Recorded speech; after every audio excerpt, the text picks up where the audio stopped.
Well, we're back out of the woods. It is now pretty much a month later since the previous Celtic Roundhouse episode. Apologies for the delay in that. Had a lot going on lately, but it's a nice day. We're coming up to end of January now, and there's actually been a bit of forestry work here, and the landowners cleared some more trees, so it's allowed a lot more light to come in for filming, which has been really nice. We're making steady progress on the Roundhouse. As you can see in the background, we've got our small arch entrance, which I'll talk about in a minute. But today's episode is focused on getting the rafters up, hopefully. This is something myself and Dustin have been talking about for quite a while, because there's a number of ways you can do this, and there's a variety of different methods that the Celts use to get that structure up. One of them is a reciprocal roof, which is where the rafters kind of lean on each other, and the way that they sit on each other allows all that weight to go inwards and interlock, and they just sit there. Now that's very effective, but it's also quite a complicated way of doing it, slightly more advanced. We're going for something a little bit different. We've not really seen it in some of the pictures that we've looked at and the research that we've done. We've not really seen the way that we're going to do it. We're going to give it a go. We absolutely have no idea how it's going to turn out, but we just figured it might be something interesting. We'll learn from it if it doesn't work, and hopefully you guys will enjoy coming along on this adventure. Stick around, and thanks for watching.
So this is our arch, which we've just recently pegged in using some cedar pegs. They are seasoned. They were dead ones. They weren't green. This piece of wood here was ash, which we found probably about 300-400 yards away. So it's a hardwood. It's solid. It's going to be able to take a lot of weight. The rest of the frame is all Western red cedar. So I did, not. Ideally, we'd like to use really hardwood for the structure, but it's pretty rot resistant, and there's plenty of it around us. There's loads in this forest here, but we went for this piece of ash because it's got a really nice natural curve to it. Originally, it was quite a big long log, and it kind of curved like that, and then twisted off and curved again the other way. But we just spotted it in the woods, and we just thought that's ideal for an archway. And now that it's pegged in, it looks really authentic, and we're really pleased with it. So it's going to make things a bit trickier, obviously, when we then come to do the rafters, which we've laid up against the side here.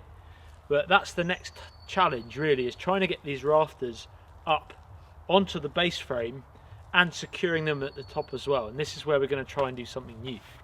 But we're pleased with it so far. It's good. It's good. Yeah. I mean, I'm under 6 foot, so it's nice and easy for me to get in here. You may have to duck a bit. No, it's fine. It's fine. Yeah.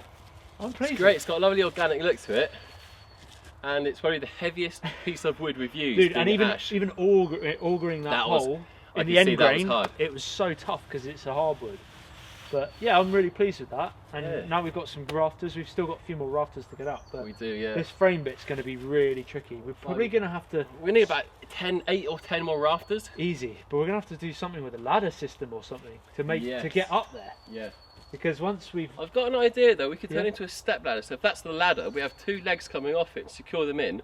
The Viking house ladder that we use. This ladder, so the Viking house ladder, and we can use and almost like have it as like a step ladder. We're gonna try it. We've had a good chat. We've got a vague idea, and as usual, we think it's gonna work, but you never know until you try. As usual, we wing it. Hey, that's what we do. That's all we do.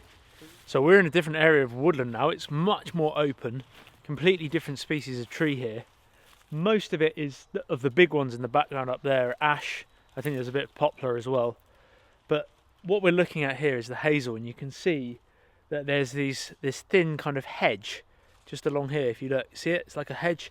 It's actually been coppiced in the past. You can see that lower level there where it's been cut. But hazel is really good.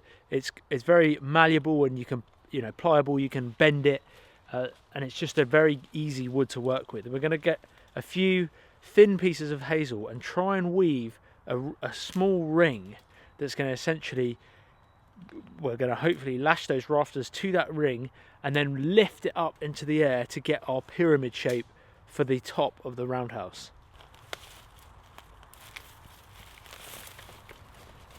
So this is kind of what we're after. We're just experimenting with looking at the different lengths and see how flexible they are. It might need, so that's a bit stiff there. So I'm just going to ease it along my knee to give it a bit more of a bend. And that way, we're looking just to, see that end bit's nice and flexible. Just to make a nice ring. Remember, we haven't done this before. We have no idea if the Celts did this either. We're just going with what we sort of assume might work. Something like that. Mate, it's like a hula hoop.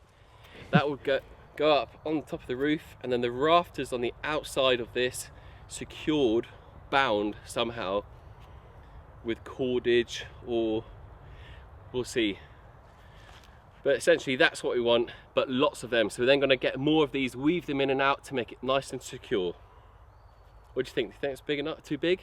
I think that's about right, to be honest. About right. And then you might think, well, yeah, but you're going to have a hole in your roof. The rafters will still stick up a bit, though. We can get them sticking up. They will, yeah. Then we can build eventually, when it's done, a nice sort of roof cap. Yeah. So that's the idea. Let's try it. Come on, let's go for a drive.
It's a wreath. So what we're doing is making kind of like a Christmas wreath almost. From this green hazel. It has to be green, that's why it's so bendy. And we're basically just loosening up the fibres by either bending it around our knee or getting it into a circle, into a hoop shape, and then putting the pressure into the ground so that it doesn't split, and just making a rough circle shape. And we've woven those together. The more we weave together, the stronger it's going to be. Once this dries and starts to die off, it's going to dry. It's going to set really solid. And we're using these real small thin pieces now as kind of a lashing to go, in and out of the main weave that we've got. It's a bit more bushcrafty. We probably will have to use some cordage somewhere just to be safe, because there's going to be a lot of weight on the roof with the thatch. But essentially we're using as much as we can from nature. It's all going to rot back down eventually, And yeah, that's the plan. We're then going to have the rafters leaning up against this ring. This ring is just helping to keep our rafters all level, and then we'll secure those and pin those into the base frame of the shelter itself. We don't know if it will work, but you never know till you try. You got that bit? Yeah.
So you join us here on another day, back in the woods at the Celtic Roundhouse. Amber's joined us today as well. What you can see in the background is a ladder, the actual ladder that we used in the Viking house. It's still going strong, but what we've done is add some legs to the other side of it, so it's almost a bit more like a kind of step ladder. And then we've just lashed some side supports in just to stop that lateral movement, you know, to give it a bit more rigidity. That's going to help us, so you can see Dustin in the background there, that's going to help us to adjust those rafters. And we've deliberately left the rafters long to go all the way down to the ground so that they can hold themselves up and we can adjust them really easily. Otherwise, if they were so short, we'd have to be holding them onto the side supports and they'd be a lot harder to work with.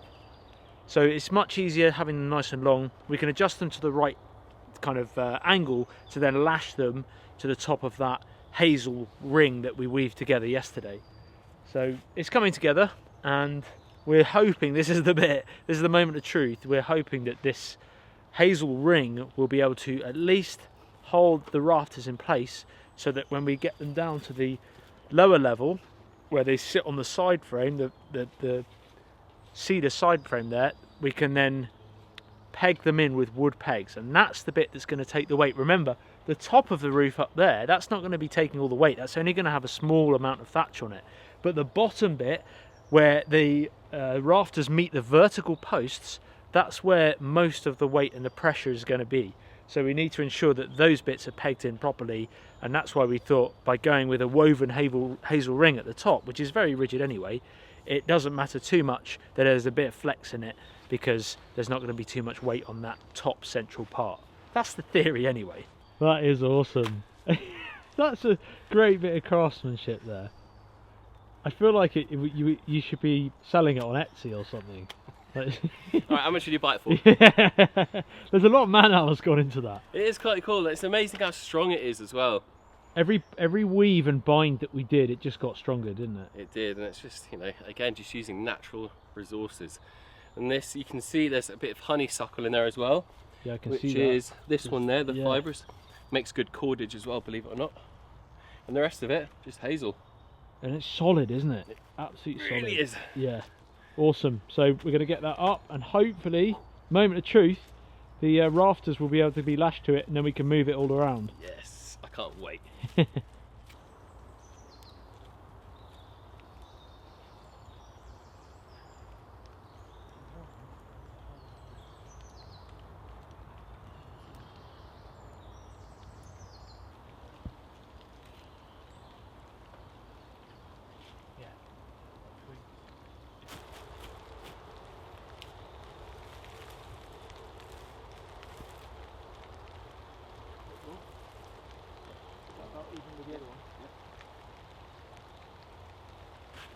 Let's go for the back one as well. Okay.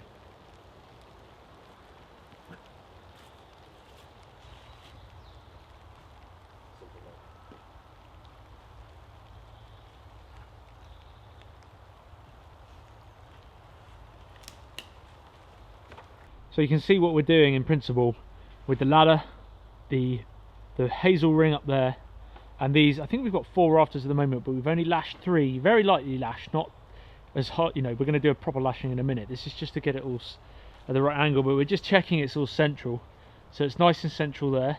So you can see we're judging it by this rafter over here, this steep one. That's going to be the actual pitch. If you look at that one just resting up there, that's going to give us no headroom. So the steeper we have it, the more headroom we get in there, more chance of smoke is going to easily get up and out of the shelter as well. So this is the one we're going to judge it by. As you can see, what I was explaining earlier, the rafter is overly long and it's just coming right down to the ground there, and that's because it's now resting, allowing Dustin or myself, either or, to climb up the ladder and lash to the hazel ring without having to heave this rafter on our shoulders all the time. The weight is now just distributed on the ground. We can soar off there later on, but we now need to probably get ready to lash this, then we can push on the other 2 and then lash those as well, and then leave one ready for a wood peg. So we'll pull the lashing off and then peg it in. That's the plan. It's just started to rain. And it is now raining, yeah.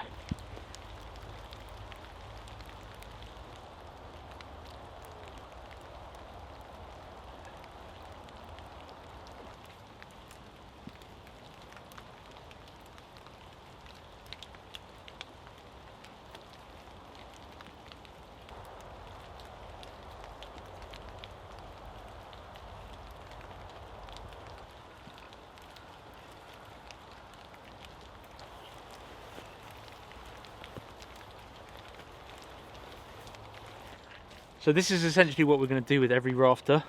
We've lined them up, they're just resting on that hazel ring up at the top, and like I say, for the moment we've got the rafters going all the way down to the ground, so these are just resting on the ground at the moment. So there's no pressure on this peg whatsoever just yet. The only pressure will come when we cut the rafter itself. So I've just gone through into the beam there, and then what we're going to do, we just made up from dried dead hazel. Well, it was green when cut, we've let it dry, so it's now dead because this is still fairly green. This is going to go in there.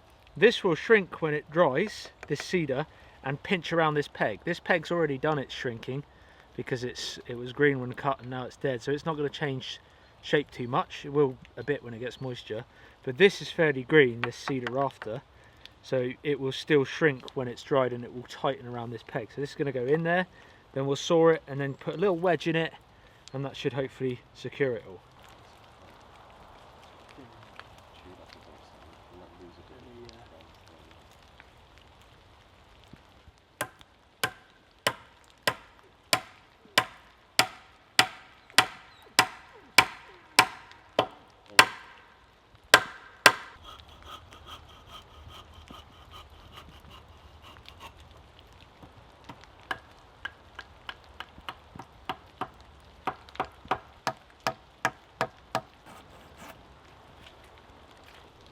The peg there with the wedge, you can't even see the wedge actually, but just the thin wedge, again hazel, in the middle of that peg so that it expands out and it's in there nice and rigid. Hopefully we can get most of the rafters up to date, at least 4 or 5 of them anyway.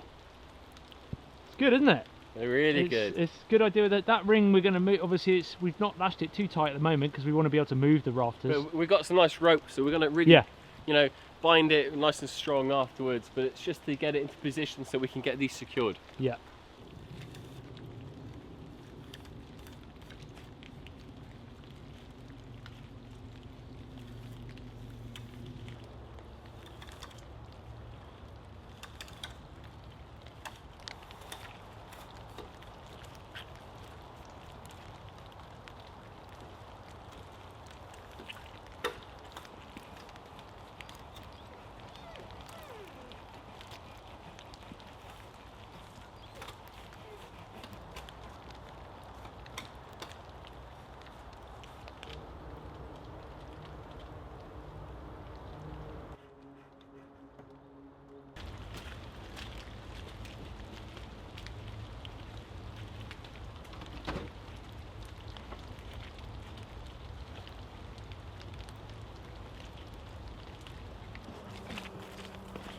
So I'm just peeling one of these rafters and I get a lot of questions about what tool I'm using. This is just a draw knife. It's a pretty simple draw knife, very simple tool really, just a beveled blade. This one actually has 2 bevels and it's more for making furniture and chair legs, table legs and things like that, and just tapering off wood. So it doesn't actually work as well peeling bark that way up. I have to flip it over and use it the reverse way so that the bevel is facing down on the wood and then it pushes the bark upwards like that. And you can get different types. You can get the curved types which have a curve in it, which are much better for peeling logs like this, but it's quite good. You can see as I peel this where it's fairly green still, it's pink underneath. There's a slight pink colour and that will oxidize in a minute. It'll just react with the oxygen, and you can see here this is yellowed off already within, I don't know, 5 minutes if that. So that's all pink now, and if I leave that 5 minutes, I won't touch it, I'll show you the clip again and you'll see it will go that colour. So we're 5 minutes later and you can see already that's pretty much gone the same colour as where I've peeled the bark back here. It's pretty interesting chemical reaction to see. There's the freshly peeled bark there, how pink it is. And then you turn it over and it suddenly goes like that, where it just reacts. It's not open to the oxygen, it reacts to the air. So science, awesome. So we're going to finish peeling this big rafter here. Actually this is a smaller rafter. This is going to be over the entrance of the roundhouse, and then we've got to lash this down, peg it all in like we pegged the others, and see where we're at by the end of that job.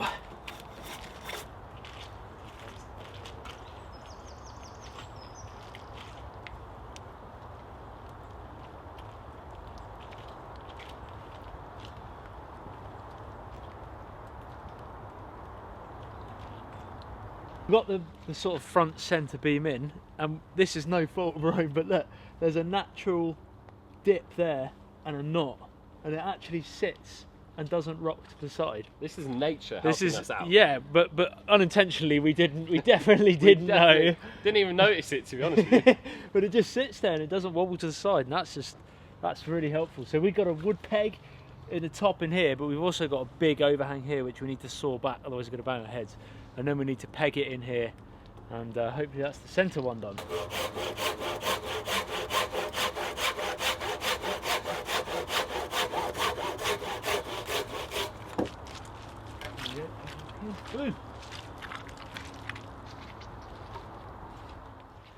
Well guys, we are going to finish up there. I think we've made pretty good progress over the last day and a bit. We've not managed to stay all day on every day, but we've done as much as we can, and it's a good amount of progress given the conditions we've had. It's been pretty horrendous rain.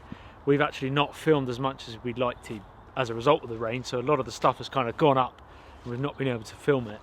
But the hazel ring so far is working. It's not going to prove its worth until we saw the ends of the rafters going into the ground and cut them, so that then gravity is, you know, in effect on the pins and on the hazel ring at the top. But we're pretty confident it's going to work, and once we strengthen it with some battens going around it, it should be a lot more rigid. So thanks so much for watching this episode. I do appreciate it. Don't forget to check out Dustin's channel, Bushcraft Tools. There's a link in the description. He's done a behind the scenes episode of all of this series. And also check out our other channel, TA Fishing, my dad's channel. Plenty of good content on there. Again, I'll put some links in the description. If you would like to keep up to date with this series in particular, then I'll pop a link to the playlist down below. But if not, just type in Celtic Roundhouse build or building a Celtic Roundhouse on YouTube, and hopefully it should come up. But thanks so much for your support. As usual, drop a comment and let us know some suggestions of what you would like to see us do here, or even any ideas you've got for the roundhouse itself. It's been good, Dustin.